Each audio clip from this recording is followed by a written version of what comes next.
Father, we thank you for gathering us here. We thank you for your word, which is the giver of life and accomplishes always the purpose to which you send it. It never returns to you void, but it is powerful and able to do everything you desire to do. And I pray that your word would be lifted up in what we do today. In Jesus' name, amen. Okay, well, that's working. Let's see about this one. Does this have an on switch also? Yes, it does. How about that? Good. The blue screen. That's what I got on my computer yesterday while I was working on some of this. You don't get those nowadays. At least I haven't for quite a few years. But kind of the latest computer still got me a blue screen. Probably had too many things going at the same time. I'm going to go kind of quick because I definitely want to get to the end of this. We're looking at the history of the New Testament. Pete did a lot of stuff for us before. We talked about some of the manuscripts, and then last week about the papyri, the papyrus manuscripts that are some of the oldest ones we have. Interestingly enough, the discovery of these manuscripts has kind of gone in reverse of the creation of them, that we've discovered papyri only in the 20th century, pretty much. We largely started discovering, for the most part, the what's called the majuscules. That is, these guys like you see there written in capital letters. Majuscule is called to refer to the capital letters there. We largely discovered those in the 19th century. And then we had the minuscules, like this one here on this page. This is minuscule number 1. It's kind of hard to read the little logo on the bottom, but it says minuscule number 1. That's the first page of Acts. This is one of the ones that Erasmus used, and we'll talk about him in a minute, or hopefully not just 1 minute, but a little bit later. This is the count of the different types of manuscripts that we now have, about this many. It's not super precise because it's changing all the time. Sometimes there's 2 manuscripts that get different, or 1 manuscript that gets 2 numbers. But the main thing is they're being discovered all the time. And that's kind of interesting, that they're still being discovered, even though they're from, in some cases, as old as the 2nd, 3rd, 4th century. We have 139 papyrus manuscripts, 322 of the majuscules, which is mostly what we're going to talk about today, 2,911 minuscules, and that IX it means that those are done from about the 9th century on. Minuscule is upper and lowercase writing, and it was an innovation in the early 800s. Actually, I tried to find out this information, but simultaneously under the reign of Charlemagne in the West, and in Germany, France, the Holy Roman Empire, him being the first Holy Roman Emperor, they invented this minuscule, and probably at the same time, it seems like in the East, they started using lowercase letters for Greek as well. And here, the one last category was called lectionaries. There's 2,453 of those. Those are kind of like liturgies that have contained portions of Scripture to be read at church on weekly services and so forth. They're still a good source to compare their version of the text with others. So hence the about 5,800 manuscripts that Pete talked about for the last couple of weeks. Actually, I'm going to stop here, and let's read through some of the outline. The New Testament autographs, that is the original writings by the various writers, were no doubt written on scrolls. That's what they used to use in antiquity. But Christian scribes were early adopters of the codex, and the codex is a book format, where leaves are put together, sewed together in a book where you can turn to different pages. If you want to get to a certain portion on a scroll, you have to unroll the scroll to that portion. One of the reasons they don't last as long, because they get worn out using them that way. Nearly all the existent manuscripts are codices, whether papyrus, parchment, or later paper. We only have a very small, I think maybe 4 or 8 or something like that, scrolls, actual scroll manuscripts. Even the papyrus manuscripts were codex, books of papyrus pages. Early manuscripts are majuscules, uppercase, and later, 9th century and on, minuscules, lowercase.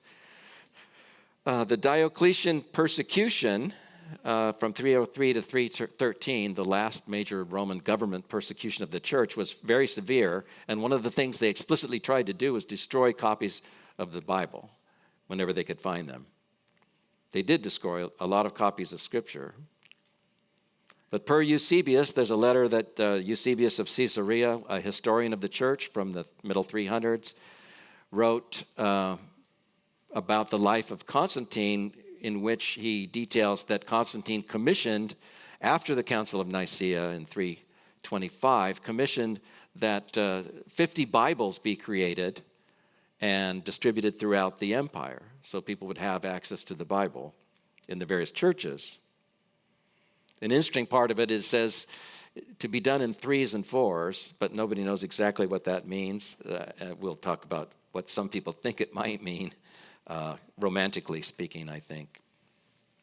Okay, well, Jerome, and we've studied about him in the past, Jerome revised at the Pope's, I think the Pope's name was Damasus, asked Jerome, who was from the West, to revise the Old Latin New Testament, which he did around 405 AD, and he did it using the best Greek manuscripts. He also translated the Old Testament from the Hebrew, and he actually moved to Bethlehem and Caesarea to do the translation work, especially of the Old Testament, and to study Hebrew.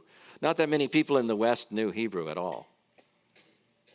Not that many people knew Greek either. Their language of scholarship was Latin, and even their popular language at the time was Latin.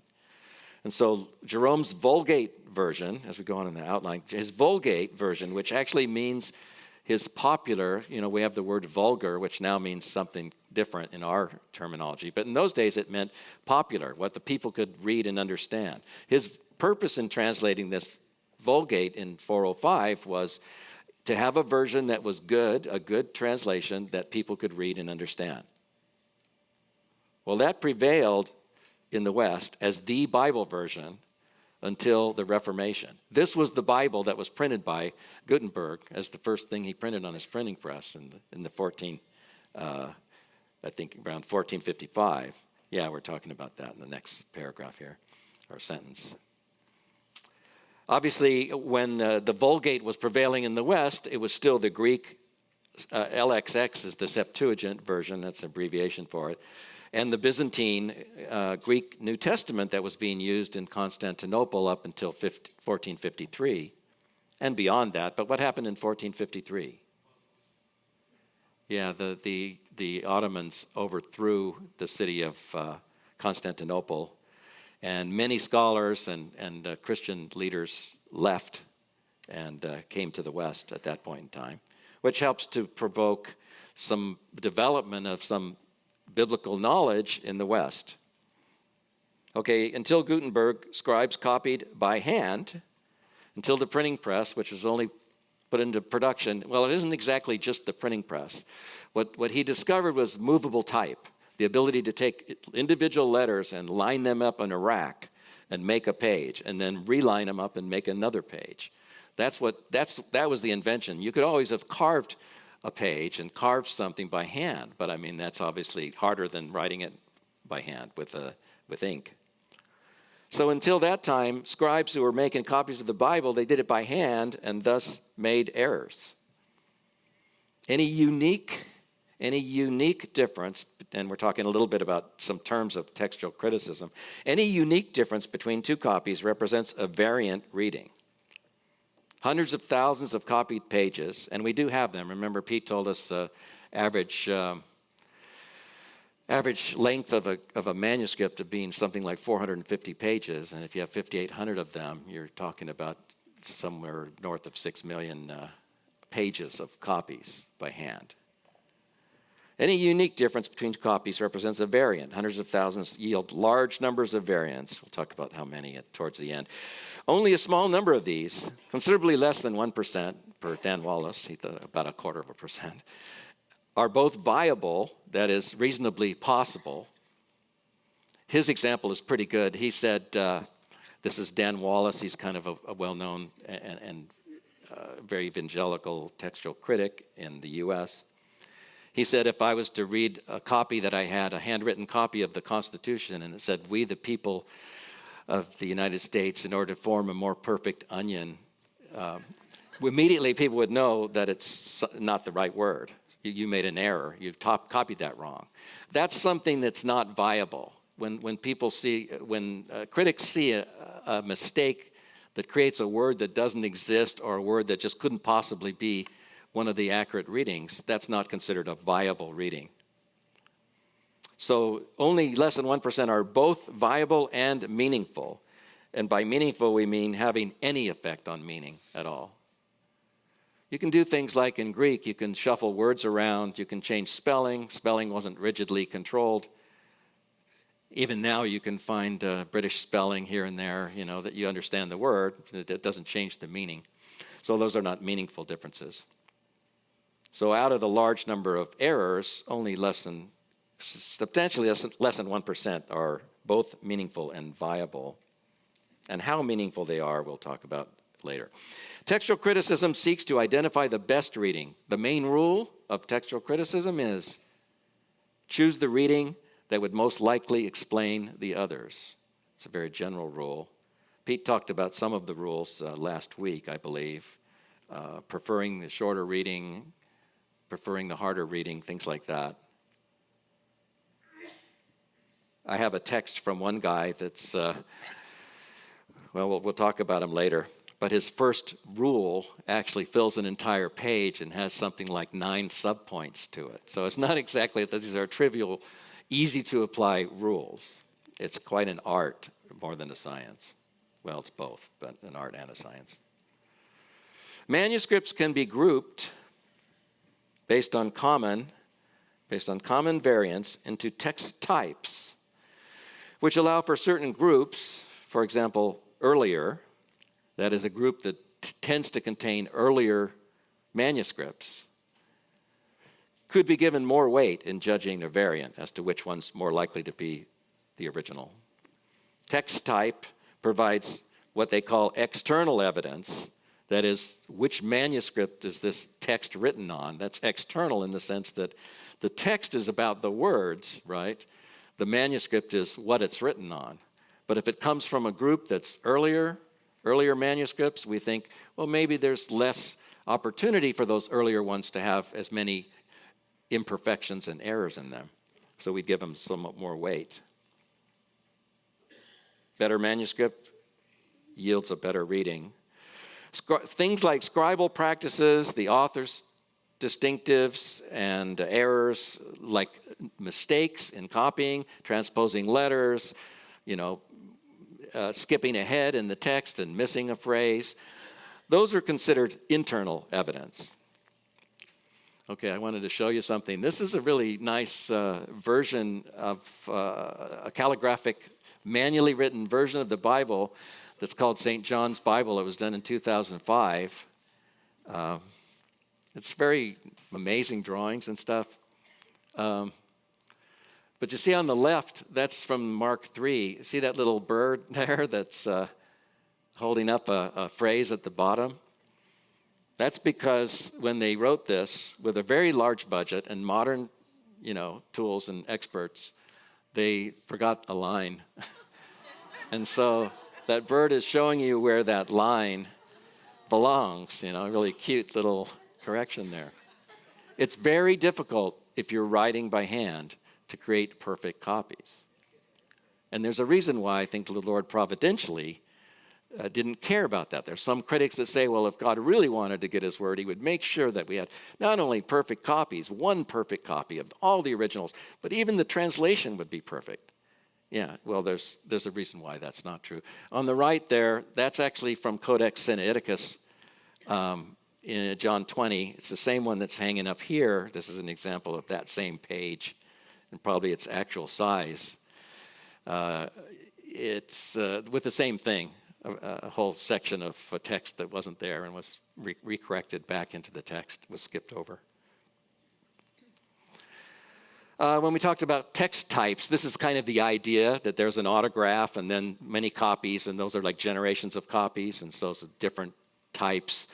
get from the original so many copies. They would spread out geographically, maybe. And, this is where maybe they would have suggested they would have, been gathered. This is all just general and vague, though. This is not really a specific, accurate thing about exactly where these texts were from or anything. They're just grouped based on the fact that they tend to have some of the same differences from each other and some of the same similarities from each other. Anyway, that's a grouping that we'll talk about why that matters. Okay, so we're going to talk about the pre-critical. What we're doing, we're moving into now post-printing press. So we're talking about versions of the Greek New Testament that are going to be taken from manuscripts and printed. And that's a big milestone in this being available to people to not just read, but primarily to use in translation and making translations into their native languages, like English, for example.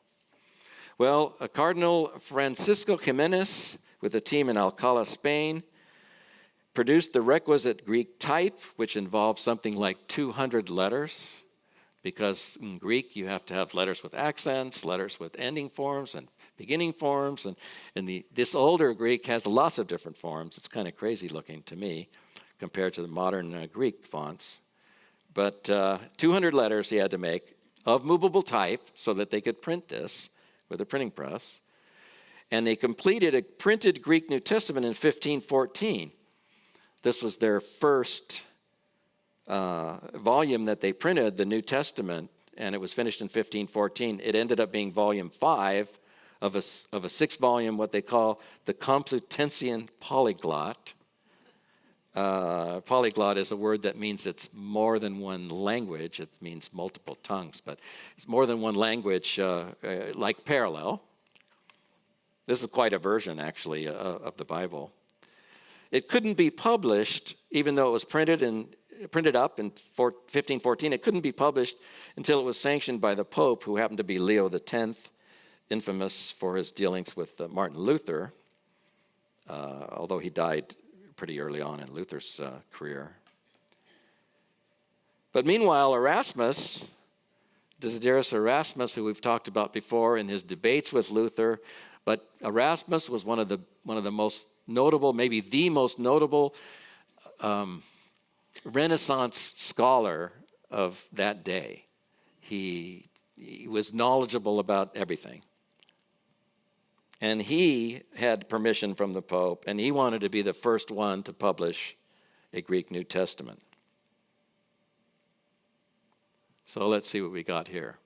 This is the Complutensian polyglot, and you can see this is Old Testament, which is much more impressive. It's got Hebrew, the Septuagint, it's got translations of everything in Latin next to the languages, and the fonts are actually pretty nice. These are copies of a facsimile that I got from the internet, but their font's not bad. The New Testament, they just produced the Greek text next to the Latin, Vulgate. Pretty nice. The actual thing, when it's finished, 6 volumes, and they're not small volumes. These are large pages like this. Folio size is what, it's like multiple times a regular book size. Okay, so Erasmus sought to publish first as that blank. He borrowed how many? He borrowed 7 New Testament manuscripts. And that's the list of the 7 on the screen right now. He borrowed 7 New Testament manuscripts, mostly covering separate parts of the New Testament.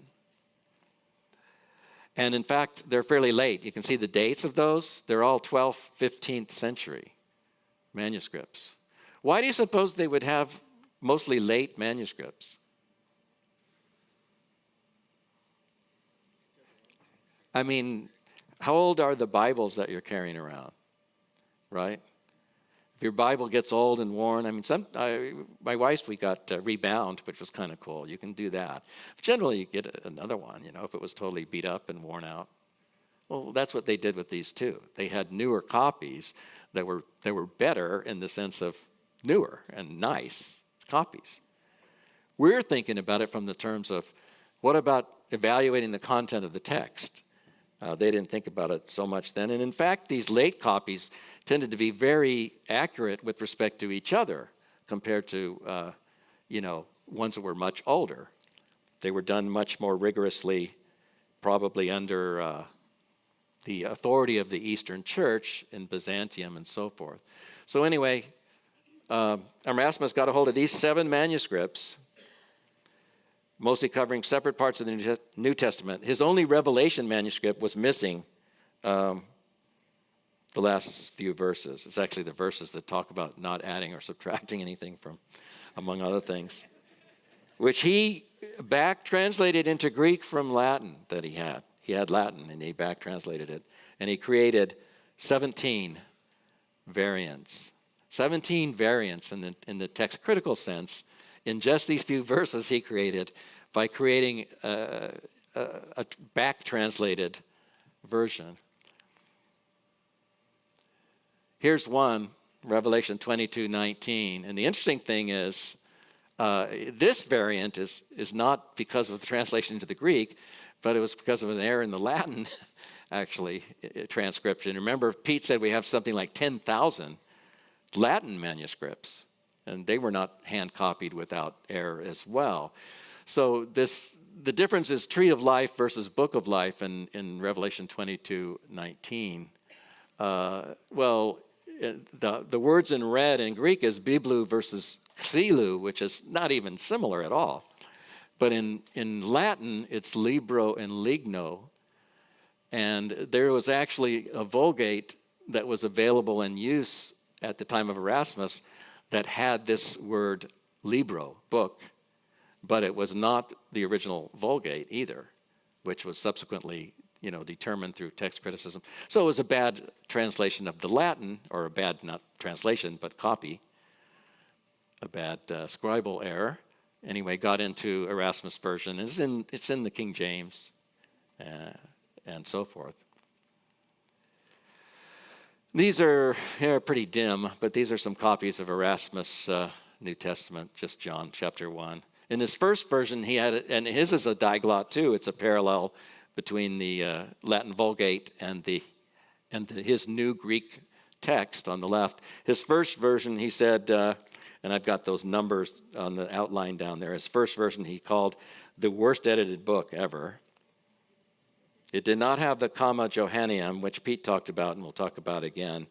And the reason it didn't have that was because it was not in any Greek manuscript at all. In fact, that's one of the least, of all the texts that we talked about, the ones Pete talked about last week and so forth, that one is one of the least authentic of any of them, because it's not even in any Greek manuscripts. We'll talk about how it showed up in one, because Erasmus refused to put it into his text unless someone would show him some Greek manuscript that had that passage. And I'll have the passage in a second if you don't remember what it is or weren't here last week. And these are the versions, the 1, 2, 3, and 4, the first 4 out of his 5 versions. In the second version, 1519, Erasmus replaced the parallel Vulgate with his own Latin translation, which was a modern Latin translation, but that made his version somewhat less popular. This was the version, though, that was used by Martin Luther when he translated the German Bible. Well, in 1522, I think I just have, we have the Johannine comma here. Oh, I guess that's just back there. He grudgingly added the comma back, and this is it. For there are 3 that bear witness in heaven. This is New King James, the Father, the Word, and the Holy Spirit, and these 3 are one. And there are 3 that bear witness on earth, the Spirit, the water, and the blood. And you can see in the ESV, that whole middle section that talks about in heaven versus on earth is this comma Johanneum. This is 1 John 5. Okay, so the only reason he added it is because someone gave him a made-to-order, probably, Greek manuscript from Oxford. It now appears in something like 8 Greek manuscripts, all written after this time. So the church had it added back in. Even the translators of the Complutensian polyglot had their texts also had this in it, and they also criticized Erasmus for leaving it out of his first version. Okay, well, anyway, so no Greek manuscripts at all, except the ones created subsequent to Erasmus' time in order to get him to put it back in. His fourth version, Erasmus' fourth version, was the definitive edition, and it was he re-added the Vulgate in the third column, and he referenced the Complutensian polyglot in making corrections to that version of the text. It was somewhat of a better version. And a blank, good. Okay, so Robert Estienne, and I think Pete talked about him. Oh, let's see, what do we got? V1, yeah, V2, we're fine. Okay, Robert Estienne, who we also maybe know by the name Stephanus, his Latin name, he published 4 versions, and those are the dates. The third was folio size, 8.5 by 13, and contained a critical apparatus, referencing readings from 14 different codices and the Complutensian polyglot. That's what CP stands for. That is, he's still publishing the same text as from Erasmus' version, but he's referencing other versions, other manuscripts that have differences. He's not changing the text. He's just referencing differences in the margins, as it were. Okay? Do we have his? This is Stephanus' 1550 edition, which was the popular edition. As I could gather it, the references are just these small marginal notes to different manuscripts, and he used Greek letters to refer to the manuscripts that he had. Not that many, but I mean, he did at least say, here's a difference here. Okay, Theodore Beza, we're going to talk about in the next series. He was the successor to John Calvin in Geneva, and he was very interested in the biblical text and so forth. He produced 9 editions of the same text. His 1598 edition was the one that was actually used by the translators of the King James Version. Beza's 1598 edition. Again, these are the same text as Erasmus' text with maybe a few minor corrections, but pretty much the same text. This is Beza's version, and it also has a modern and a Vulgate Latin parallel column in it. And somewhat blown up. One of the things about Stephanus I didn't mention, but Pete already said it last week, but Stephanus was the one who added verse numbers to the text as well. His third version had the verse numbers in it. Chapters had previously been done by an Archbishop of Canterbury earlier. But anyway, that's when the verse numbers showed up, so we're thankful for that change as well. It helps you navigate the Bible. Beza had 2 older codices as well. One's named after him, Codex Bezae. Do I have it here? Okay, we're talking about, this table has got what some important majuscule manuscripts are. That is, these manuscripts written in this specialized uppercase form, all the letters munched together, no real breaks between words, no punctuation. It was the style in which they were written. And in modern Bibles, they'll be referred to with these capital letters, except the first one, which has, and these alternately with these numbers that are called Gregorian numbers after various textual critics that standardize, especially Gregorian, that standardized these numbers as a way to refer to manuscripts. Majuscule manuscripts are referred to with a number that starts with a 0, minuscules with a number that does not start with a 0. Papyri have a P in front of them, followed by a number. Okay, so these are the 5, that we're going to maybe refer to. Notice it looks like an X on that first one. It's supposed to be a Hebrew aleph. Instead of a letter, the discoverer of the Sinaiticus decided to label it with a Hebrew aleph. Sort of a way of, like if you have a business and you call it 4A service, you're number 1 in the yellow pages, which used to be a way that you would look up numbers in antiquity. Okay. I could see the blank stares of yellow pages. Okay, and then Alexandrinus is a manuscript that was given to Charles I by the Bishop of Constantinople. Vaticanus is a manuscript that was held in the Vatican, and they knew about it. It had been cataloged in their library since at least 1475, and probably held longer than that. But it wasn't really available much to these guys we're going to talk about in this next period. The Vatican didn't really make it available for a couple of reasons, I think. Frami Rescriptus we'll talk about, and Beza is the one down there we just referred to, a manuscript from the early 5th century. And the text types are somewhat different on these as well. Codex Beza in a Western text type. The Western text, interestingly, had the Gospels in a different order. They would put the apostles first, Matthew, John, and then Luke and Mark after that. And Claromontanus. Anyway, these are the names. You can look at this table later if you want. The manuscripts cover different things. There's two named D, for instance, the last two, D05 and D with a superscript P, 06, but they cover different parts of the Bible. Beza D is pretty much Gospels and Acts, and then D sub P, Claromontanus, has the epistles of Paul and Hebrews. Okay, so they get the same letter, but a different number. This is the text of Alexandrinus, which was sent to Charles I in 1627. And as soon as it was available in England, it started to be used in some of these critical texts that people were starting to formulate.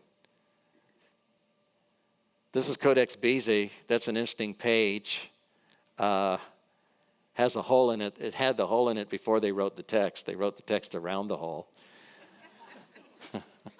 That's what I thought was interesting. I thought, they lost something. No, they wrote around it. Beza gave it to Cambridge University in 1581, and he said, "You guys, this is a strange text. You guys can probably handle it." He didn't use it, as we mentioned in the outline. Or I don't think I got there, did I? He had two older codices. Codex that we now call Codex Beza and Claromontanus from a town in France. But he chose not to use them because they had too many variants from his existing text. And let me wrap this section up. Elsevier Publishers of Holland produced a compact edition of this text, the same text we're talking about this whole time, with this blurb in the prefix, this blurb in the preface. You have the text now received by all, in Latin, of course. Received text in Latin is Textus Receptus, which is why we got the TR now, or the Textus Receptus. And you might have heard that mentioned as especially by someone that really wants to stick to the King James Version. They would say the Textus Receptus is the one. It's the received, it's the officially sanctioned text. Not exactly, though. It was just the earliest one put together, and in some cases without all the evidence available. Okay, so we're looking at the early critical period. Some of these majuscules, there's an interesting, what's called agraphon maybe. An agraphon would be something similar to when Paul says, "As the Lord said, it is better to give than receive," but you try to look for where he says it, and you can't find it exactly quoted in the Gospels. A saying of Jesus that was a known saying, but not written in the Gospels. That's what it means, agraphon, not written or non-written. This is a verse that's in Codex Beza in the middle of Luke 4 and 5, and it says, they just, on the same day when he saw someone working on the Sabbath, he said to him, "Man, if you know what you're doing, you're blessed. If you don't, you're cursed and a transgressor of the law." No other manuscript has it but this one. So I don't think any other manuscript has this except for Codex Beza. So anyway, that's one of the reasons that I think Beza gave it to Cambridge and said, "You guys can figure it out over there, how to use it." And that's what some of these guys have been doing. This is Claromontanus. It's not as widely available, but it was transcribed and printed by Tischendorf, of course, the greatest textual critic of all time. It's, of course, a majuscule. You can see all the letters there together. That's Romans 1:16. You can't see too well on the screen here, but the text in the middle is in red, and it's a quote of "the just shall live by faith," and it's written in red. I thought that was kind of cool. That's why I put this page. Codex Vaticanus, which a lot of textual critics would say is by far the best text we have, is in the Vatican Library, has their little copyright circle on there, which is what that is. It's not part of the text. This is a note in Hebrews 1. This is another cute thing where a scribe corrected a wrong reading that's actually in this text to the right word. The Lord upholds all things with the word of his power, rather than the Lord kind of makes plain or reveals all things through the word of his power. The upholds is the right reading, and the scribe had corrected it, but a subsequent scribe corrected it back to the wrong reading and said, "You fool, you're not supposed to be changing manuscripts." So they were very concerned about being meticulous in copying accurately the manuscripts. They did not freeform and random and haphazard about it. Okay, let's go into the early critical period. Brian Walton produced a 6-volume London polyglot in 1655. And by critical period, we're talking about a time when New Testament scholars are going to start looking at manuscripts, looking at different readings, and trying to decide between the readings, which is what critical actually means. It doesn't mean, we use it kind of in a different way now in popular terminology, but in scholarship it means evaluation. Criticizing in order to evaluate which is best and which is more accurate. Not criticizing to find fault with or something like that. Although you are finding fault because you're finding relative fault and relative value and, deciding what is the best out of options that you have. Okay, so Brian Walton produced this 6-volume London polyglot. It contains the Greek of Stephanus. So it's still the same text. He hasn't changed the text yet. He listed variants from Codex Alexandrinus, which was now available since it was sent to Charles in 1627. This is an interesting guy. John Mill, born around 1545, I didn't put that in there, a fellow of Queen's College in Oxford, spent 30 years assembling variants, and he cited some 30,000 variants from some 100 Greek manuscripts, early versions, and many citations from church fathers. Well, this is Walton's London polyglot. It's, again, pretty impressive. It's all these different languages that I mentioned in the outline, the Syriac and Arabic and things like that, all with Latin parallel translations. A lot of work. Well, John Mill spent almost his whole life doing his critical apparatus, his 30,000 variants that he collated and collected from all these manuscripts that he had access to. Not that many yet in 1707, but as many as he could get. And he died in 1707, 2 weeks after his work was published. That meant he didn't have to be around for the flack that happened because of the 30,000 variants that he found. So I mentioned Richard Bentley defended Mill's work against conservatives and skeptics.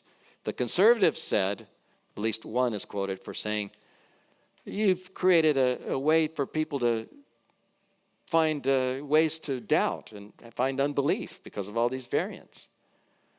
And the skeptics, like some of our modern skeptics, deists, maybe a forerunner to Thomas Jefferson, who liked to pull out sections of the Bible that he didn't agree with and create his own Bible with only the non-supernatural version or verses. Well, the skeptics said, this means that, it's got so many errors, we can make it mean whatever we want or just ignore it altogether. Well, this guy, here's a copy of Mill's work. It's quite amazing, actually. This blow-up is the bottom of the page of the Greek New Testament. All these variants that he's citing from different places. It's a lot of work in 1700 or 1707. 30,000 variants. Oh, he had a friend, Isaac Newton, who helped him with some of this work. He helped him with the Complutensian polyglot Codex Beza and other Eastern manuscripts that they had access to. This is one of the things that Bentley said in his defense of the work of Mill and why it was valuable, and Bentley was a very strong evangelical. He said, if there had been but one manuscript of the Greek Testament at the Restoration of Learning about 2 centuries ago, and he's referring then to Erasmus and his text, then we would have had no variant readings at all, no various readings. And would the text be in a better condition then than now that we have 30,000 variant readings? It is good, therefore, to have more anchors than one, and another manuscript to join the first would give more authority as well as security. A third, therefore, and so a fourth, and still on, are desirable, that by a joint and mutual help all the faults may be mended. Okay, that's the key. What we're talking about is and I'll get to this at the end. I'll try to get to this. In fact, I need to move ahead in order to even get to the end. All right. Evangelical Johann Albrecht Bengel published an edition at Tübingen in 1734 with an apparatus. He was the first to propose formal text types being used to weigh manuscripts. And he also graded manuscripts from alpha to epsilon, meaning from likely original to just ignore this one. Questionable why you put just ignore readings in, but he concluded that no variant shook any evangelical doctrine whatsoever. None of these variants, not only are the vast majority of them, well over 99%, not even viable or not even both viable and meaningful, but even those that are meaningful and viable have virtually no effect on doctrine or evangelical practice. Okay. A couple more guys. Johann Jacob Griesbach refined the text types to 3, Alexandrian, Western, and Byzantine. That's kind of the types that people would refer to today. He also formulated 15 canons of textual criticism. It was his first canon I was telling you about that fills up an entire page and has like 9 subpoints to the rule of prefer the shorter text, except prefer the longer text if a few other subpoints. So that's all just one out of these 15 canons. So it's a book, these canons. It's not like a list of 15 short rules that you might find in a modern book. Karl Lachmann, who was a subsequent followed after him, felt he could produce an early text. Lachmann was kind of a skeptic. He thought you could produce an early text, 4th century text, but not necessarily get all the way back to the originals. I'll contend that that doesn't make any difference. What he said was he thought he could produce an early text using only majuscules, versions, and church fathers, not even using the minuscules, not even using any later manuscripts at all. He could produce the version. Down with the late text of the Textus Receptus, back to the text of the early 4th century church. Okay, now we've got to talk about Tischendorf, who is considered by almost everybody the greatest textual critic of all time. Lobegot Friedrich Constantin Tischendorf, or von Tischendorf as he was later known, was born 18 January 1815 near Leipzig, Germany. Leipzig was the city of Leibniz, who simultaneously with Newton invented calculus, with Bach, and a lot of other famous cultural icons of the past. He entered its university at Easter 1834 to study theology with professors like George Wiener, who was the author of one of the first grammars of the Greek New Testament. They studied Greek, but they studied classical Greek. He had written one of the first grammars of the Greek New Testament in particular. Tischendorf won prizes in university for his theological essays on things like the satisfaction theory of Christ's death and dispute with religious leaders in John 6, 51 to 59. In need of funds, he worked as a private tutor. Both his mom and dad, his dad was a doctor, both his mom and dad died his first year in college within close time from each other. And his brother, who had become a doctor as well by that time, was supporting him to a large degree. But he still was in need of funds, so he worked as a private tutor in 1838-39. He met a pastor's daughter that he would later marry, but later was 1845, so 6 years later. He also started working on a critical edition of the Greek New Testament and became concerned about liberal theology expressed by teachers like Ferdinand Christian Bauer, who saw Christianity as developing over centuries and dated John's Gospel around 180 AD as far as the authorship. We would now identify it, almost everybody, including liberal scholars, would identify it as at latest would be 90 AD. But anyway, Bauer was a student of Hegel. Hegel was the philosopher that Karl Marx took his cues from with respect to his dialectical views. So the idea of a dialectic is you have a thesis, and then the opposite of that is an antithesis, and they sort of come together and dispute and argue, and you end up with a synthesis that's sort of a compromise between the two. So Bauer's view of the New Testament was, well, in the early days it was very Jewish. And so, you know, in certain Gospels, in the Gospels and Acts, it's very Jewish. And Peter, you know, he was really Jewish. And when you get to Paul was really, he rebelled against the law, and he's into the Gentiles and everything. So he rejected all that stuff. So they had to come together later, a couple hundred years later, and eventually come up with a consensus. And that's when you have things like the Gospel of John, which is kind of a reconciling. So anyway, this is Bauer's view. And Tischendorf thought, well, this is terrible. It's totally undermining the authority of Scripture. It's all pseudepigraphal. It's not even, in his view, it's not even written by, obviously, the Apostle John in the year 180, and so on. So he wanted to find more textual evidence to counter these teachings that were becoming popular in his time. He wanted to see, he wanted to find... He traveled hoping to find earlier manuscripts to get much closer to the autographs. He wanted to see and use Codex Vaticanus, but was not allowed to until 1867, after the Vatican had published their own relatively poor version of a transcription.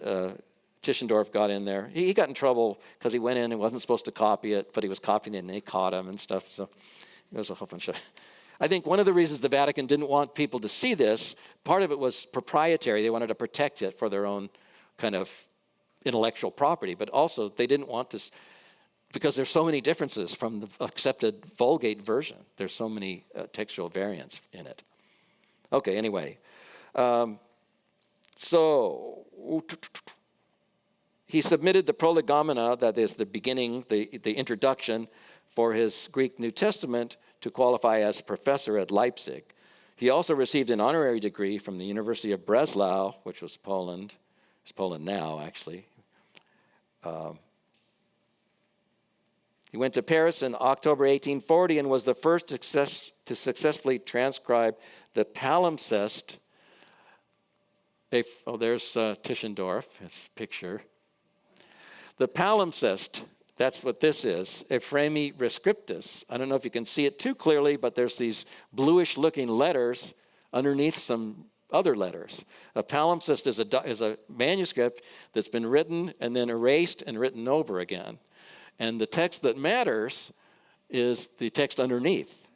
And so he was the first. He decoded about 99% of this text. About 99% of this he got. And it took him 2 years, and maybe using some chemicals and 2 years of meticulous labor. The chemicals might have been used before he got there by someone else in around 1833. But anyway, he did this in 2 years. And he became famous after this. It sort of cemented his reputation that he was able to do this. Others had tried unsuccessfully to transcribe this. He had very good vision and a lot of patience. He continued to acquire and collate manuscripts in Europe, and then he left for the Near East, where he journeyed for 12 days on foot from Cairo to St. Catherine's Monastery in May 1844. Here, as he told it, he saw some Septuagint leaves in a basket and was told that papers like this would be burned. They gave him 43 out of the sheets. There was 129 there. which he took back to Leipzig and published. This is just an artist rendering of what it looked like at St. Catherine's. I thought it was kind of a cool rendering of what it looked like there then. Okay, let me read a little further on.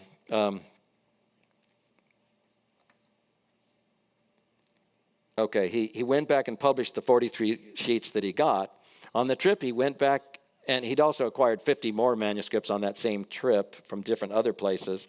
He returned home to Mary and spent the next 8 years near home, but still extensively publishing and researching manuscripts. He returned to St. Catherine's in 1853 in the Sinai, but didn't see any additional leaves, only a fragment of Genesis being used as a bookmark. Like in pages of another book. He did acquire more manuscripts in Cairo, Jerusalem, and elsewhere. In 1858, Tischendorf reached an agreement with the Tsar of Russia to sponsor another visit, which he made in January 1859. This time, a monk casually showed him not just the missing leaves, but much more of the Septuagint and the complete New Testament, which turned out to be what we now call Codex Sinaiticus. The whole New Testament and large portions of the Old Testament. The monk just said, I have a Septuagint, and he pulled it off of his shelf and casually showed him, including some of the leaves that before had been in a basket.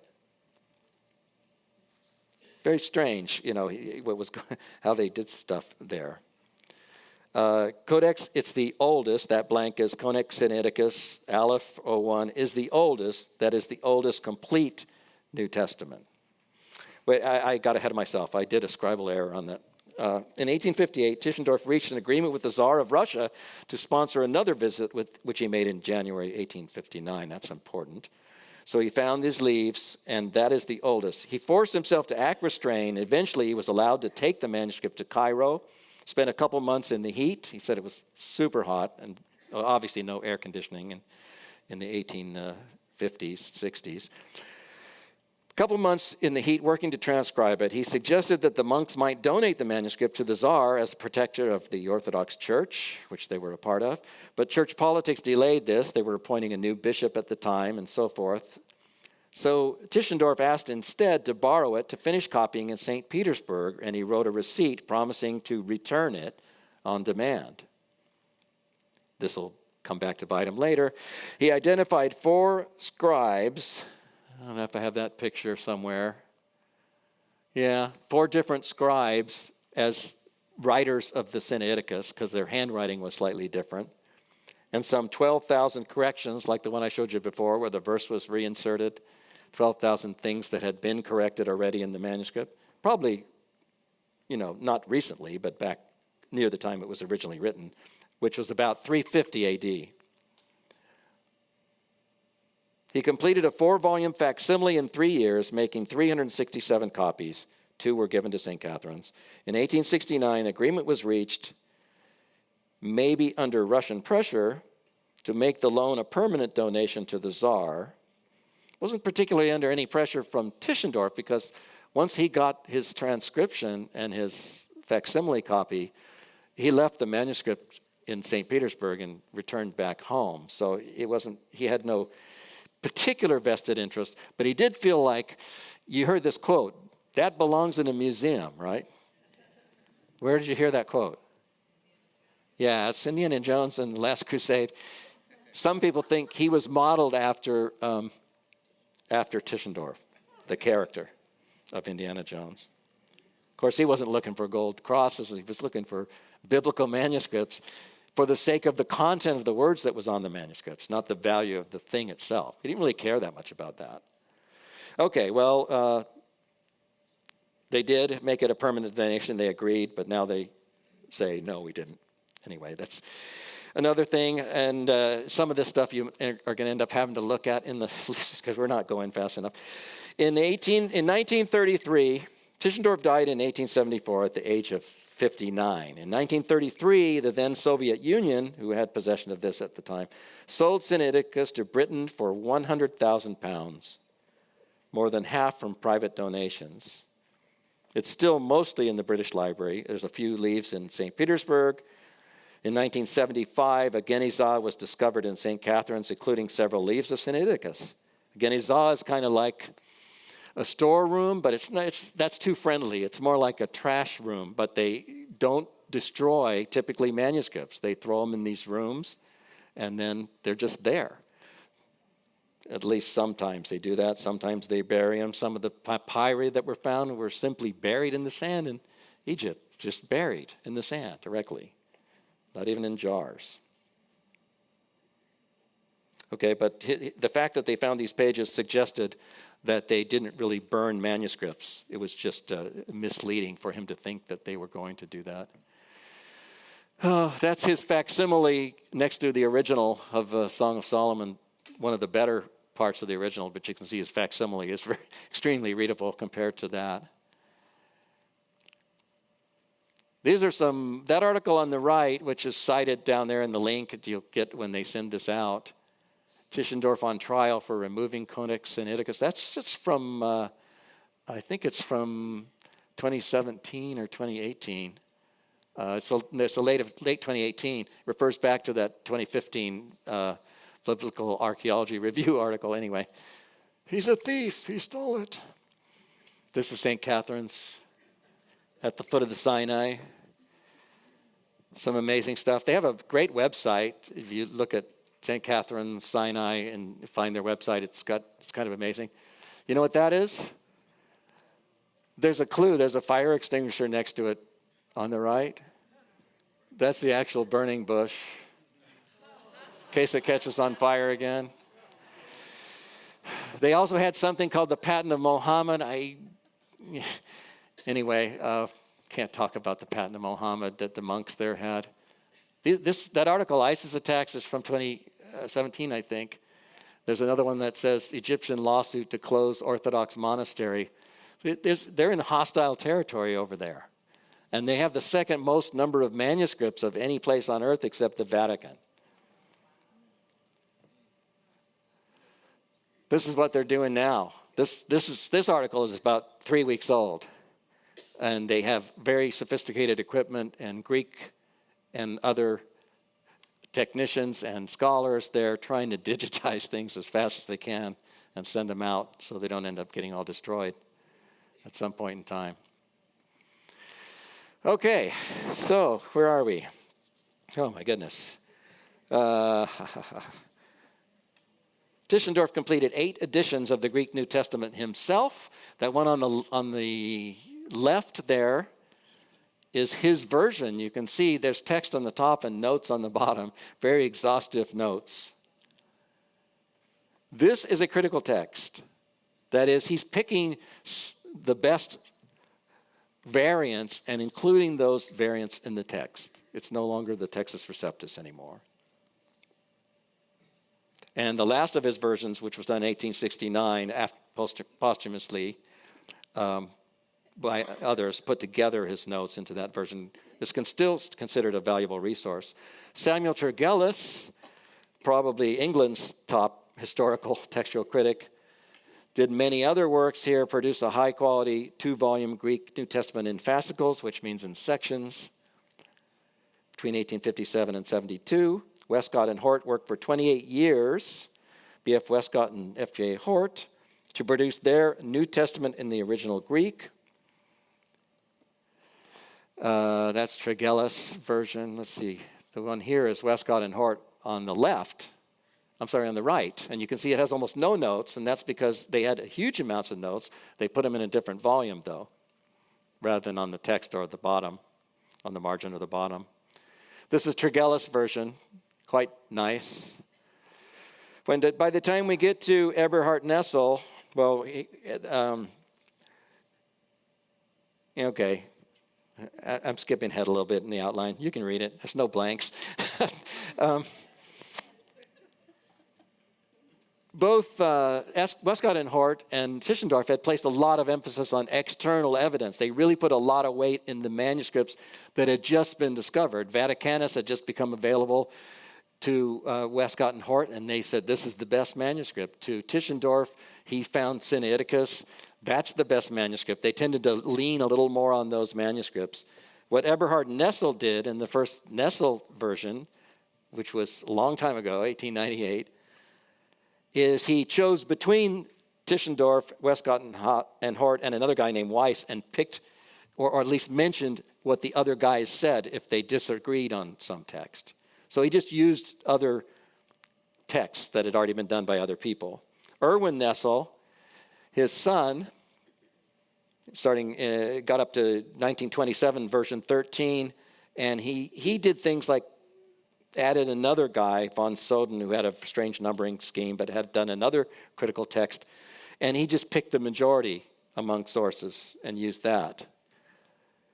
From version 25, which was in 1963, of the Nessel text, they started calling it a Nessel-Aland text because Gregory Aland was then working on it in Germany. And that text is still the modern text. This is the current ones on the screen. The Nessel-Aland text, version 28, and the United Bible Society text, they started calling it a Nessel UBS, like an NU text at 26 and 3 versions. But the Nessel text is the critical text. It has a lot of readings, a lot of variants at the bottom. The UBS text is more done for translators. They tend to boil it down to the more important differences and have grades. The ones on there are like a B and an A. You can't really see, but you'll see if you can get it more of a close-up. These are just some other modern New Testaments. Reader's versions have little definitions at the bottom. Those are a couple of ones that I just scanned in. These are online versions of the Greek New Testament that are quite good for new versions that have been made. This is the Tyndale House Greek New Testament from 2017. And it's available online at that site. And this one is another version of that. You can turn it into an interlinear like this with the ESV on top of the Greek. You can click on a Greek word. It'll give you the whole definition. It's just all out there. No login or anything. Just go there and use it. There's another one called gntreader.com that has what's called the SBL GNT that was done by, was edited by a guy named Michael Hodges and done by, I'm sorry, not Hodges, Michael Holmes and Logos Bible Software in 2010. That's also available. I don't think it has an interlinear, but it's still got all the definitions and everything. It's all just online. Okay, summary points. Oh, the Editio Critica Major, the Latin, is being done in Germany. They have a whole new computerized version of evaluating variants, and they're including lots of different variants in this, and they've gone more to internal evidence rather than just picking manuscripts. But they have about 1 page per verse. They've done like the Catholic epistles, the general epistles, and the book of Acts. The book of Acts is 1 page per verse in the book of Acts. So it's not a reading version at all. And that's all that's done. But I mentioned before when we talked about the Old Testament, the Göttingen Septuagint, it's 100 years and still going. Okay, let's talk about this stuff at the end. The many variants confirm rather than deny access to the originals in every way that matters. The trajectory points to validated stability, not some yet undetected divergence. What do I mean by that? You can look at those numbers later. It's about when I told you before, over 2 million pages copied, and the number of variants may be as high as 400,000 or higher even in the 5,800 manuscripts. But that means 1 variant for every like 6.5 pages. It's not exactly like full of errors. It does not at all mean, someone will say, well, you know, there's more variants, a lot more variants than there is words in the whole New Testament. That doesn't mean there's that many variants per word. It's not on one version of it. It's in all these different manuscripts. So by comparing them to each other, we can kind of eliminate. This is what I drew to try to explain what I meant by the first point. I mean, what we had with the Textus Receptus was corrected pretty radically by the critical text. Some over 4,000 translatable differences between those. But that's still only like 1.5% of the text that even changed at all, even from the Textus Receptus. Okay, so they largely point to the originals, these earliest witnesses that we have. Well, what some would say, we have no idea what the originals say. It could be just anything. It could have been like the Da Vinci Code that Pete mentioned last week. They just made up stuff later after the council. Well, that would assume a totally different kind of thing than what you've seen from all the evidence. It points in a very specific direction with extremely high probability. So what are these guys doing? They're not following scholarship. They're trying to find a way to justify a presupposition of unbelief. I don't want to believe what's in there. Is there some way I can get out of it? Well, there is, but it's not a scientific or scholarly way, even if it's advocated by people who happen to be scholars in general. They're not scholarly in this one item. Number two, inspiration and inerrancy neither imply nor demand forensic precision. Someone will say, well, in Luke, the temptations, as we had in a service last week, the temptations are in different order than they are in Matthew. What's up with that? Well, there's no real attempt to quote this as if someone was transcribing it as a secretary sitting there at exactly 7:54 p.m. this happened. It's not intended. Now, this isn't a matter of it's not good enough to use this way. It was never intended to be used this way. It was not intended by God to be given this way. What is it given as? It's given as something that reveals the person of Christ as and by eyewitness testimony. Eyewitness testimony that had forensic precision, you'd only get by one way, by collusion. People would have to actually get together and have the same exact story. Now, if you had the original, if you literally had the original, that would be the end of the question. But even then, you still have the differences in the Gospels as they report the same accounts from different points of views. Not to mention, you still have the issue of translation. Because we're not mostly reading the Greek New Testament, we're mostly reading the New Testament in English.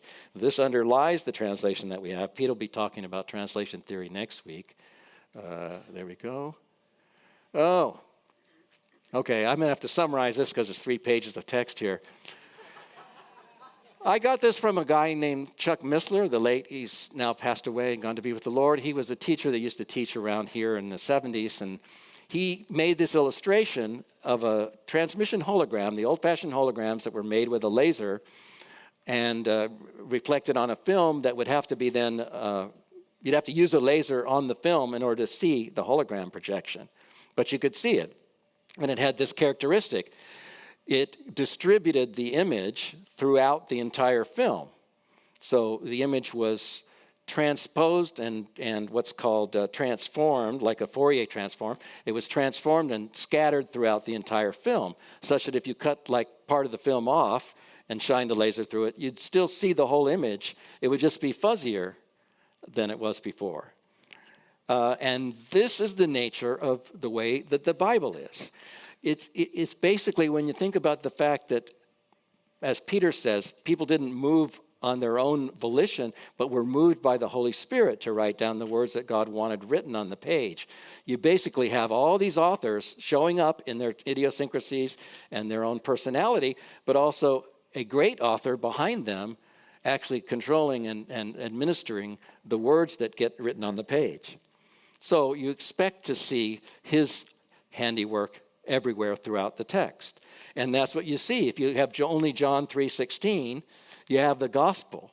If someone comes up to you and you're only reading, in fact, Isaiah, and someone comes up to you and you say, well, who's he talking about, himself or someone else? And you say, oh, he's talking about Christ who just died, a few years ago. And if you'll trust in him and give your life to him, you'll have salvation. And that guy can understand the gospel and get saved without even the existence of the New Testament, let alone the critical understanding of it. So it's never intended to be forensic. It's not such that any of these variants at all challenge the authority of the Scripture whatsoever. It's very holographic. It stands the test of time. It stood the persecutions of Diocletian, attempting to stamp it out and destroy every copy. And the Word of God, besides that, is testifying to a person. And it always will, and it always has. So how can we sum this up? We have the Word of God in the Bible that, let's say we're talking about the Greek New Testament. My old UBS one, all beat up from 1965 or whatever, printed in 1965. We have the Word of God, and we have the words of God. And we have that to a large degree, even in translation. Pete's going to talk about that next week. So let me dismiss this. Father, we thank you for this understanding, God, of your word. We thank you that scholars have put so much of their lives, so many people have given lifetimes of work to provide something that now becomes easy for us to just receive and benefit from.